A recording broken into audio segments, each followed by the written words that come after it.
Students, आज हम study करेंगे ट्रिपल इंटीग्रल्स की। ट्रिपल इंटीग्रल्स पर हम कुछ क्वेश्चन सॉल्व करेंगे। देखिए क्वेश्चन है, एवेलुएट ये ट्रिपल इंटीग्रल। लिमिट है 0 minus x, 0 to a - x - 5 x square dx dy dz। हमें क्या करना है, इस ट्रिपल इंटीग्रल की वैल्यू फाइंड करनी है। मींस इसको सॉल्व करना है, जो कि ट्रिपल इंटीग्रल की फॉर्म दी हुई है और फंक्शन है एक्स स्क्वायर, और इसका इंटीग्रल हमें एक्स वाई और जेड तीनों के रेस्पेक्ट करना है। देखिए कैसे करते हैं, इसका मेथड भी हम यहाँ समझते जाएंगे और इसको सॉल्व भी करते जाएंगे। देखिए मेथड क्या है, हम सबसे अंदर का जो इंटीग्रल होता है उसको पहले अप्लाई करते हैं। अब हम यहाँ ये देखें कि इस इंटीग्रल पर लिमिट क्या है, a - x - y, मतलब x और y के पदों में है a x y। तो a तो कांस्टेंट है ऑलरेडी, लेकिन x और y यहाँ वेरिएबल भी है और कांस्टेंट भी है। वो कैसे कि जब हम इस इंटीग्रल को अप्लाई करेंगे और इस इंटीग्रल पर लिमिट है a - x - y, मतलब x और y क्या है, एक कांस्टेंट की तरह ट्रीट होंगे यहाँ। तो इंटीग्रल यहाँ वेरिएबल केवल z रहेगा। इस इंटीग्रल के लिए वेरिएबल ओनली z है। क्यों? रीज़न ये है कि यहाँ जो लिमिट है वो x और y के पदों में है, यानी टर्म्स में है। x और y कांस्टेंट हो गए, इट मीन्स यहाँ z वेरिएबल है। तो सबसे पहले हम इंटीग्रल z की रेस्पेक्ट करेंगे, integrating with respect to z, treating x y as constant. X और वाई के लिए हम कांस्टेंट की तरह यहाँ ट्रीट करेंगे। इंटीग्रल केवल z के रेस्पेक्ट करना है। क्यों करना है, इसका रीज़न हमने क्लियर कर दिया। देखिए एक्स स्क्वायर का इंटीग्रल करना है z के रेस्पेक्ट। चूँकि एक्स स्क्वायर एक कांस्टेंट नंबर है, यहाँ कहा गया है कि एक्स कांस्टेंट, क्योंकि z के रेस्पेक्ट कर रहे हैं, केवल z ही वेरिएबल है। एक्स स्क्वायर का इंटीग्रल नहीं होगा, केवल 1 का होगा, 1 का इंटीग्रल z के रेस्पेक्ट। लिमिट हो गई 0 to a - x - y, ये वाली लिमिट अप्लाई हो गई इस पर, और ये वाला dz है, ये क्या हो गया, डिलीट हो गया, dx dy रह गया, क्योंकि एक इंटीग्रल z के रेस्पेक्ट हमने क्या कर दिया, इंटीग्रल हल कर दिया।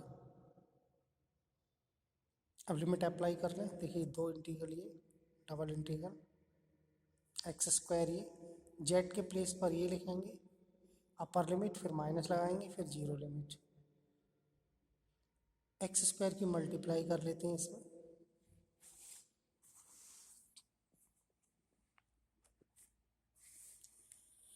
Zero to a minus x multiply होकर ये आ गया a x square minus x cube minus x square y d x d y. अब ये बात आती है कि हम इंटीग्रल अब किसके रेस्पेक्ट करें। तो लिमिट देखते हैं, इंटीग्रल ये वाला पहले अप्लाई होगा, इसकी लिमिट ए और एक्स के पदों में, इट मीन्स एक्स कांस्टेंट है यहाँ पर, तो वेरिएबल कौन है, वाई। तो वाई के रेस्पेक्ट इंटीग्रल हमें यहाँ करना होगा और एक्स को कांस्टेंट की तरह भी ट्रीट करना होगा। ये लिख दिया हमने, integrating with respect to y, treating x as constant, क्योंकि जेड तो एलिमिनेट हो गया, वह जेड नहीं है यहाँ, केवल एक्स और वाई हैं, तो वाई के रेस्पेक्ट करेंगे और एक्स कांस्टेंट। क्यों एक्स कांस्टेंट, क्योंकि एक्स एक लिमिट है और लिमिट कांस्टेंट की तरह होती है। 0 to a, ये इंटीग्रल यहाँ से हट गया। वाई के रेस्पेक्ट देखो, a x square completely constant है, तो इसका इंटीग्रल होगा a x square into y minus x cube completely constant है, तो एक्स क्यू इंटू वाई, क्योंकि 1 का इंटीग्रल करना है। जब कांस्टेंट होता है तो कांस्टेंट का इंटीग्रल नहीं होता है, कांस्टेंट इंटू 1 कर लेते हैं, तो 1 का इंटीग्रल वाई, यहाँ भी वाई, यहाँ भी वाई, देखिए माइनस, यहाँ पर वाई है एक्स स्क्वायर, ये वाई का integral y square upon 2, limit 0 to a minus x. Apply कर लें, जहाँ जहाँ वाई है वहाँ a माइनस एक्स देख सकते हैं आप। फिर क्या किया हमने, ये मल्टीप्लाई किया इसका इससे, इसका होल स्क्वायर एक्सपेंड किया और एक्स स्क्वायर की मल्टीप्लाई की, तो कुल मिलाकर ये आ गया। आपको कैलकुलेशन खुद करनी है, ठीक है। ये आ गया, मल्टीप्लाई मैंने लिख दिया, इसका सॉल्व करके ये आ जाएगा। यानी जो लाइक टर्म्स हैं उनको हम क्या करेंगे, कलेक्ट करेंगे। जैसे a square x square y two, इसमें से इसको माइनस करेंगे, ये रहेगा ए एक्स क्यू, एक ये है, एक ये है, एक यहाँ है, एक ए एक्स क्यू कैंसिल, एक रह गया माइनस का ए एक्स क्यू। अब एक्स की 4/2 ये है और एक ये है, तो एक्स की 4 में से माइनस का एक्स की 4/2, तो ये बनेगा एक्स की 4। 1/2 कॉमन निकाल लिया बाहर, तो ये रह गया ए स्क्वायर एक्स स्क्वायर माइनस यहाँ 2 आ जाएगा, ये 2 दोनों बाहर गए, यहाँ का 2 नहीं था तो हमने 2 से मल्टी। अब एक्स के रेस्पेक्ट इंटीग्रल करना है, क्योंकि सिंपल इंटीग्रल रहेगा ये सिंगल इंटीग्रल जो कि हम करते हैं, सॉल्व करते हैं जिनको। इंटीग्रल ये हो गया एक्स स्क्वायर का एक्स की 3/3 माइनस एक्स क्यूब का एक्स की 4/4, 2 ए एक्स 4 का एक्स 5/5। 0 to a लिमिट है, जहाँ जहाँ एक्स है वहाँ 0 लिखेंगे, सॉरी ए लिखेंगे, फिर 0 लिखेंगे, तो जब 0 लिखेंगे तो टर्म पूरी 0 हो जाएगी। सॉल्व कर लीजिए, ए स्क्वायर ए क्यू, ए 5/3, ये कैंसिल, ए की 5/2 प्लस ए की 5/5। क्या किया हमने, एलसीएम ले लिया इसका 30, ये आ गया, और हल करके ए की 5/60। तो जो क्वेश्चन था हमारा ट्रिपल इंटीग्रल, इसको उन्होंने कहा एवेल्युएट करिए, तो हमने क्या किया, 1/1 इंटीग्रल्स किया। पहले ये इंटीग्रल अप्लाई, फिर ये, फिर ये, ओके। नेक्स्ट क्वेश्चन,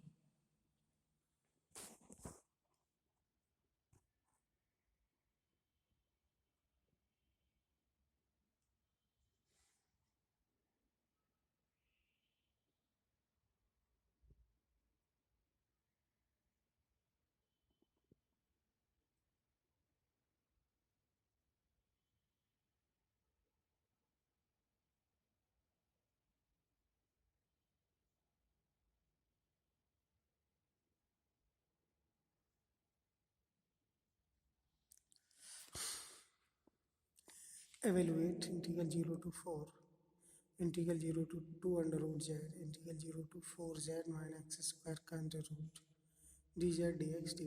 मतलब यहाँ फंक्शन कुछ नहीं है, इट मीन्स यहाँ वन है, तो कोई फंक्शन नहीं है, इसका मतलब वन होता है। यहाँ भी हम ये देखें कि अंदर वाला इंटीग्रल पहले अप्लाई करेंगे, तो यहाँ ये देखते हैं कि लिमिट किस किस की टर्म्स में है, जेड और एक्स की। इसका मतलब जेड और एक्स तो कांस्टेंट हो गए, इंटीग्रल किसके रेस्पेक्ट होगा, वाई।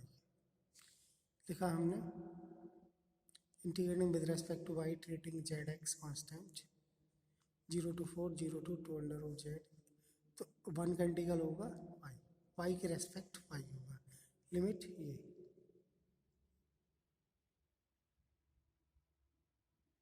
अप्लाई कर दें वाई की जगह ये माइनस 0, तो केवल ये ही आएगा।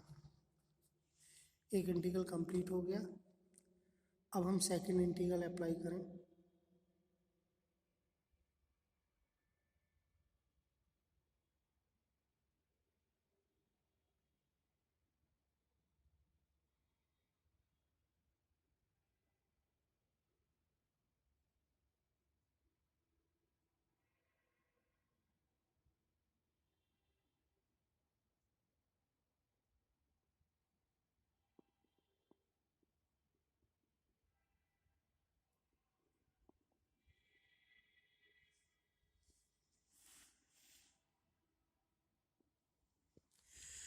ये लिमिट अप्लाई कर ली हमने। अब हम ये इंटीग्रल अप्लाई करते हैं। इस इंटीग्रल को अप्लाई करने के लिए हम ये देखेंगे कि लिमिट किसके पदों में है, जेड के। तो जेड कांस्टेंट हो गया, जेड कांस्टेंट हो गया, तो इंटीग्रल किसके रेस्पेक्ट होगा, एक्स के, क्योंकि यहाँ जेड और एक्स दो है तो एक्स के रेस्पेक्ट होगा, क्योंकि जब जेड कांस्टेंट है तो वेरिएबल कौन है, एक्स। एक्स के रेस्पेक्ट, देखिए integrating with respect to x, treating z as constant.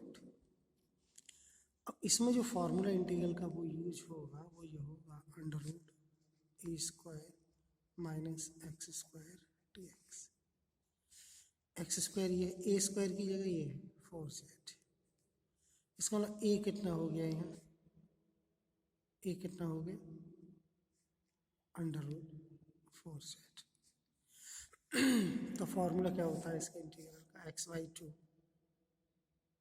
Under root a square minus x square, a square minus x square ये लिख दिया, प्लस 1/2 ए स्क्वायर अपॉन 2, यानी ए स्क्वायर ये है, ए अंडर रूट 4z है, 4z को लिख सकते हैं ना, अंडर रूट 4z का square, sine inverse x upon a, x और ये अंडर रूट 4z, लिमिट हो गई 0 to 2 अंडर रूट z। और क्या रह गया, क्या रह गया डी जेड, क्योंकि एक्स के रेस्पेक्ट इंटीग्रल हो गया। लिमिट लिखनी है, एक्स की जगह अंडर रूट 2z यहाँ, यहाँ और ये ऐसे ही साइन इनवर्स यहाँ, एक्स की जगह 2 अंडर रूट। देखिए यहाँ लिखेंगे 2 अंडर रूट z तो 4z होगा, ये कैंसिल, 0 हो गई, 1/2 4z sine inverse 1, sine inverse 1 क्या होता है π/2, 2 कैंसिल, पाई जेड रहा, पाई बाहर, जेड डी जेड। अब बहुत सिंपल इंटीग्रल रह गया, जेड का होता है Z square upon 2 pi 0 to 4, 4 square upon 2 minus 0, 16 हुआ 8 पाई।